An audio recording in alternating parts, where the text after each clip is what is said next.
21st century is a visual century. 21ാം നൂറ്റാണ്ട് എന്ന് പറയുന്നത് കാഴ്ചകളുടെ ഒരു ലോകമാണ്. Images have become much more important. ഇന്ന് നമ്മൾ കാണുന്ന ഈ ലോകത്ത് ഇമേജുകൾ, ചിത്രങ്ങൾ, പ്രതിച്ഛായകൾ അത് വളരെയധികം പ്രധാനപ്പെട്ടതാണ്. Before the election you saw BJP leaders saying we will tear up the constitution, we will throw the constitution away, we will change the constitution. നിങ്ങൾ തെരഞ്ഞെടുപ്പിന് മുമ്പ് കേട്ട് കാണും ബിജെപിയുടെ നേതാക്കൾ പറഞ്ഞത് ഞങ്ങൾ കോൺസ്റ്റിറ്റ്യൂഷനെ ഇല്ലാതാക്കും, ഞങ്ങൾ ഭരണഘടന എടുത്തു കളയും എന്നൊക്കെ പറഞ്ഞത് നിങ്ങൾ കേട്ടിട്ടുണ്ടാവും. Arrogance of power. അത് അധികാരത്തിന്റെ ധാർഷ്ട്യത്തിലാണ് അവർ പറഞ്ഞത്. After the election you saw the prime minister doing this to the constitution. പക്ഷേ തെരഞ്ഞെടുപ്പിന് ശേഷം ഇന്ത്യൻ പ്രധാനമന്ത്രി ഭരണഘടനയോട് ഇങ്ങനെ ചെയ്യുന്നത് നിങ്ങൾ കണ്ടിട്ടുണ്ടാവും. So you can see that the people of India have spoken.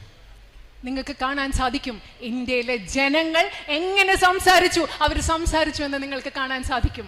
And also notice that hatred has been defeated by love and affection.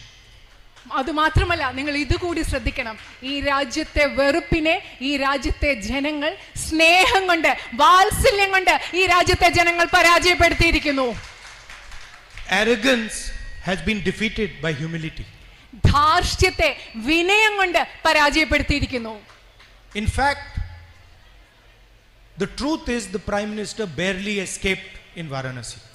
നിങ്ങൾക്കറിയോ, സത്യമെന്ന് പറഞ്ഞാൽ പ്രധാനമന്ത്രി വാരണാസിയിൽ കഷ്ടിച്ച് രക്ഷപ്പെട്ടതാണ് എന്നതാണ് സത്യം.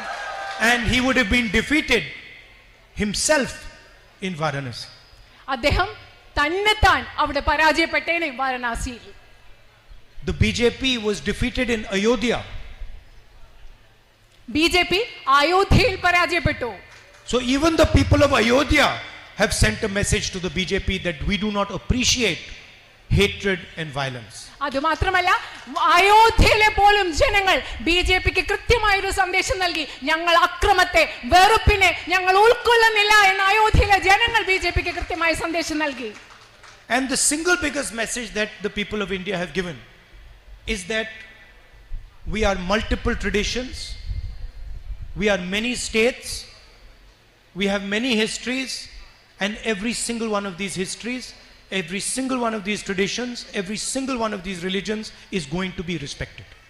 ഈ രാജ്യത്തെ ജനങ്ങൾ നൽകിയ ഏറ്റവും പ്രധാനപ്പെട്ട സന്ദേശം, ബിജെപിക്ക് നൽകിയ ഏറ്റവും പ്രധാനപ്പെട്ട സന്ദേശം എന്ന് പറയുന്നത് ഞങ്ങൾ വ്യത്യസ്ത സംസ്കാരങ്ങളാണ്, ഞങ്ങൾ വ്യത്യസ്ത പാരമ്പര്യങ്ങളാണ്, ഞങ്ങൾ വ്യത്യസ്ത ഭാഷകളാണ്, ഞങ്ങൾ വ്യത്യസ്ത സംസ്ഥാനങ്ങളാണ്, ഞങ്ങൾ വ്യത്യസ്ത മതങ്ങളാണ്. ഈ രാജ്യത്ത് ഈ ഓരോ മതവും, ഓരോ ഭാഷയും, ഓരോ സംസ്കാരവും, ഓരോ സംസ്ഥാനവും, ഓരോ ചരിത്രവും ബഹുമാനിക്കപ്പെടണം എന്ന സന്ദേശമാണ് ഇന്ത്യയിലെ ജനങ്ങൾ